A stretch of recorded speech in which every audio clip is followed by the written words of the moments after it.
The day after Chinedu's return, the elders of Igodoko gathered, their faces drawn and serious.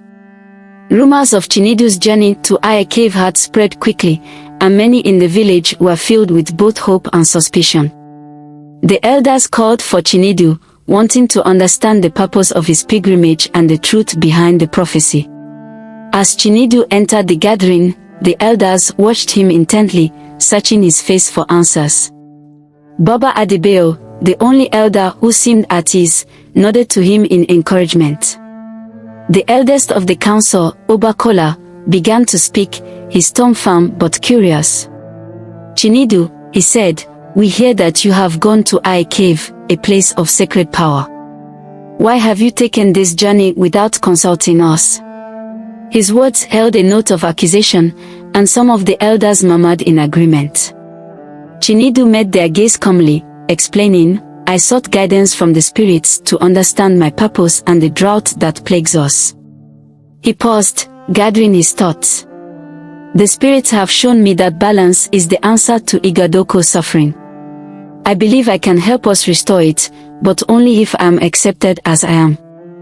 The elders exchanged glances, some nodding in cautious acceptance, while others looked wary. Obakola frowned, still unconvinced. "Balance," he echoed, "is a delicate thing.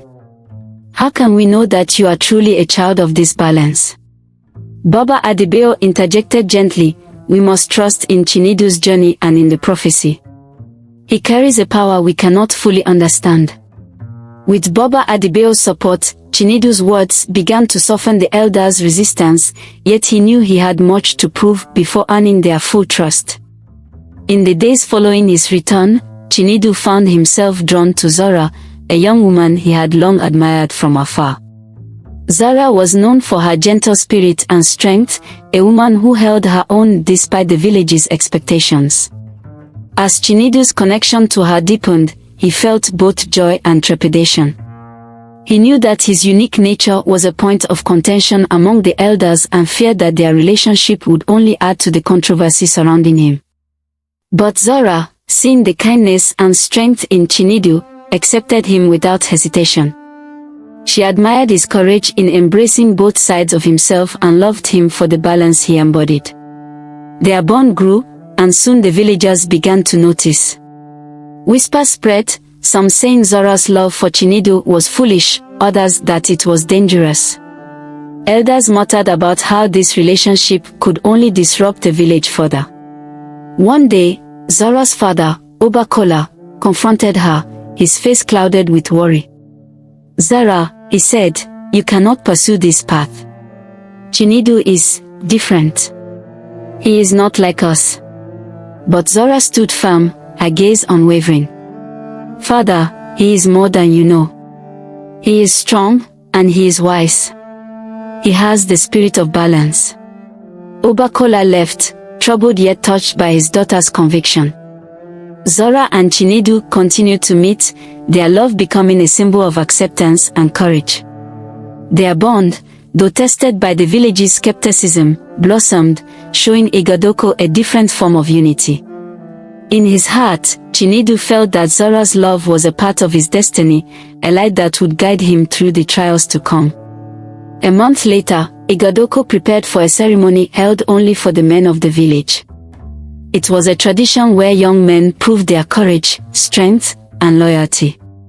When Baba Adebayo invited Chinedu to join, many villagers voiced their disapproval, saying he did not belong among them.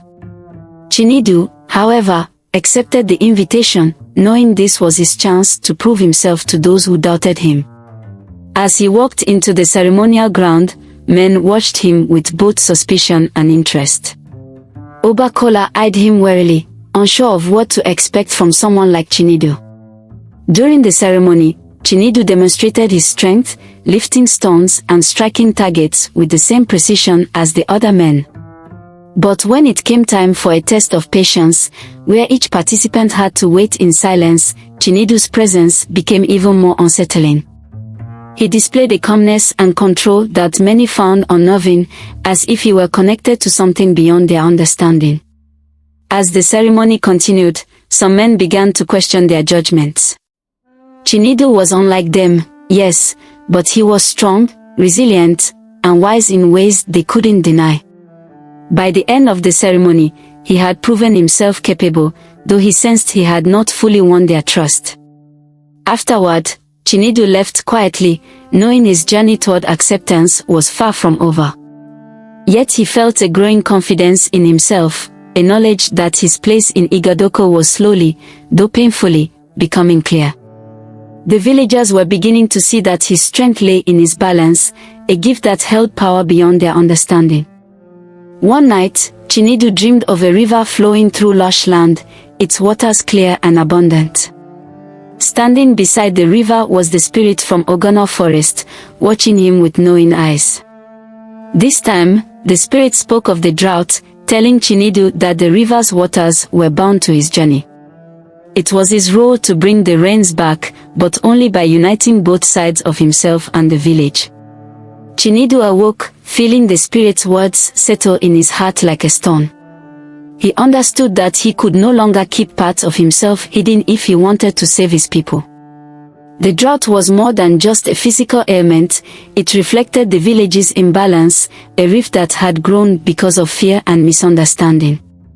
The next day, Chinedu visited the riverbank, feeling the dryness in the air.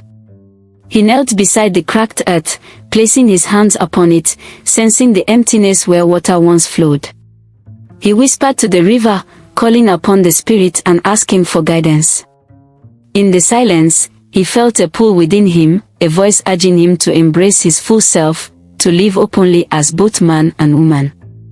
The spirits needed him to embody this balance, to show Igodoko a new way of harmony. As he returned to the village, Chinedu resolved to reveal his truth to the people, knowing it would challenge their beliefs but hoping it would also lead them toward unity. He was ready to take his place as the keeper of balance, whatever the cost. At dawn, Chinedu returned to the river, where he sensed the spirit awaited him. The riverbed, once a lifeline for Igodoko, now lay dry and cracked. Chinedu knelt, closed his eyes, and called upon the spirit of Ogono forest, the voice that had guided him through his dreams. Slowly, the spirit appeared, its form a blend of male and female, shifting and shimmering in the morning light. Chinedu, the spirit said, its voice resonant with strength, the village suffers not only from the drought but from the divide within its people. Fear and misunderstanding have blocked the flow of life, as surely as stones block a river. Chinedu listened intently, understanding that the drought reflected the village's inner turmoil. He sensed the spirit's presence within him, a deep connection that urged him to embrace both sides of himself openly. But how can I lead them to unity if they see me as a threat? Chinedu asked, his voice filled with doubt. By accepting your true self, the spirit replied. Only by embodying balance can you show them a new way. The village must learn to see harmony as strength, not weakness. Chinedu knew the spirit was right. He had spent years hiding parts of himself, fearing rejection, but now he understood that his dual nature was his power. Standing, he vowed to share this truth with his people, even if it meant challenging their deepest beliefs. As the spirit faded, Chinedu looked to the sky, feeling a shift within him. He was ready to bring harmony to Igodoko, knowing that he could not change the village without first revealing himself entirely. After returning from the river, Chinedu went to see Auntie Olabisai, an elder known for her wisdom and insight.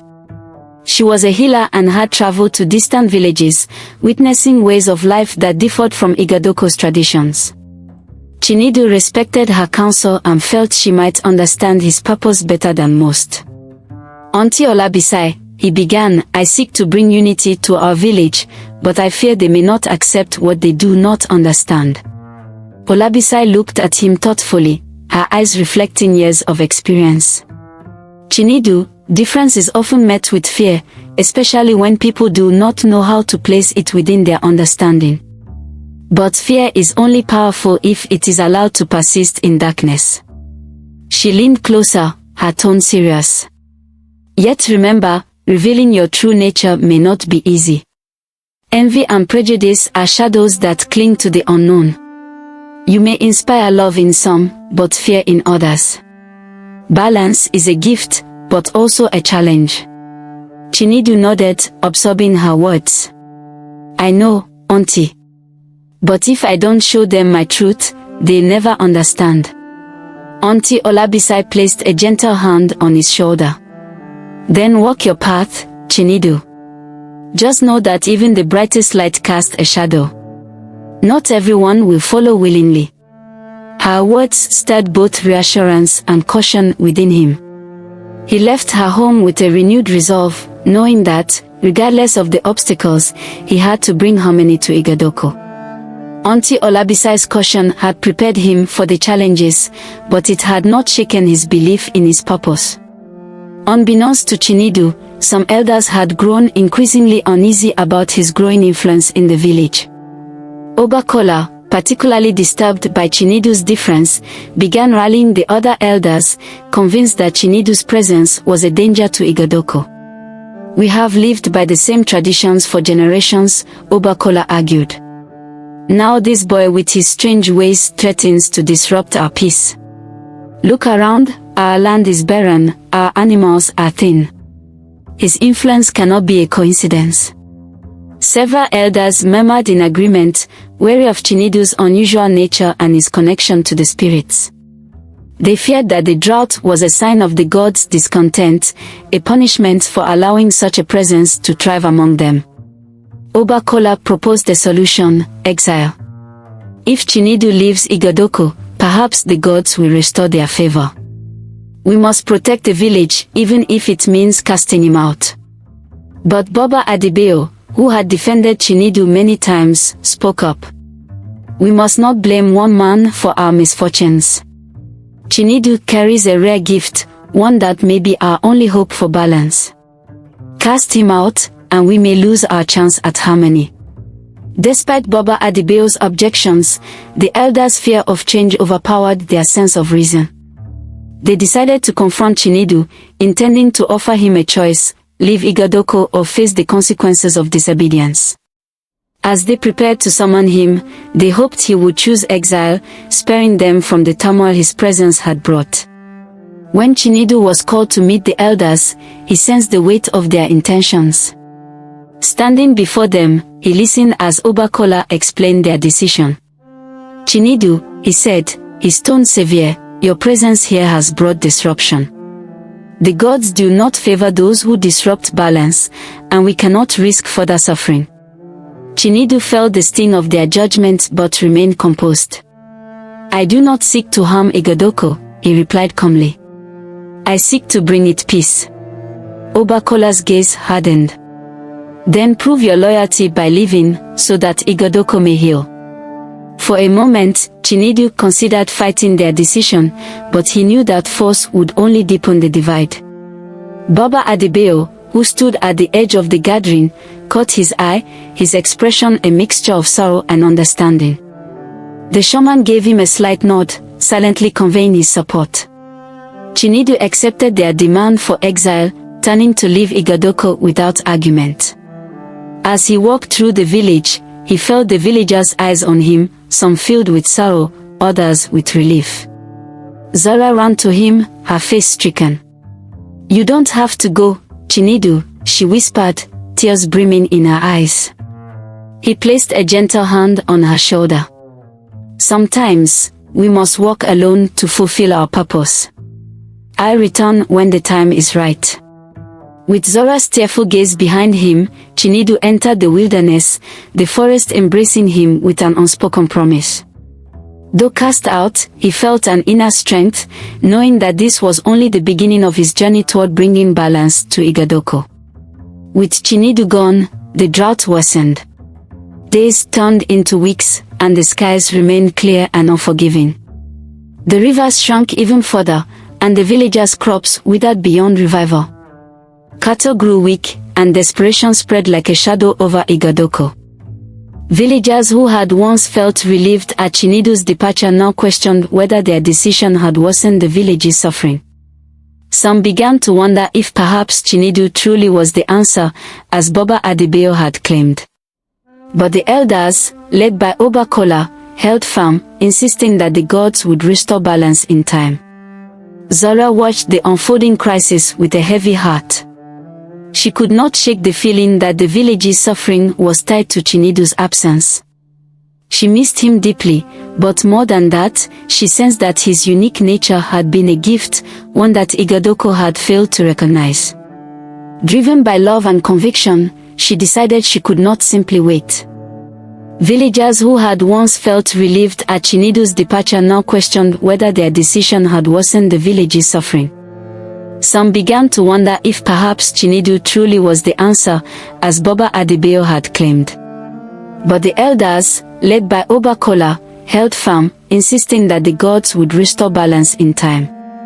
Zora watched the unfolding crisis with a heavy heart.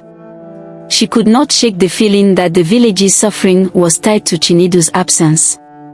She missed him deeply, but more than that, she sensed that his unique nature had been a gift, one that Igodoko had failed to recognize. Driven by love and conviction, she decided she could not simply wait. Thank you so much for being a part of this incredible journey. If you're as captivated by Chinedu's story as we are and want to know what happens next, let us know by typing, "I want part 3" in the comments. Your support means the world to us, so don't forget to share this story with your friends and family. If you haven't already, be sure to subscribe to our channel and hit the notification bell so you never miss the next thrilling story. Who knows what fate awaits Chinedu and the village of Igodoko?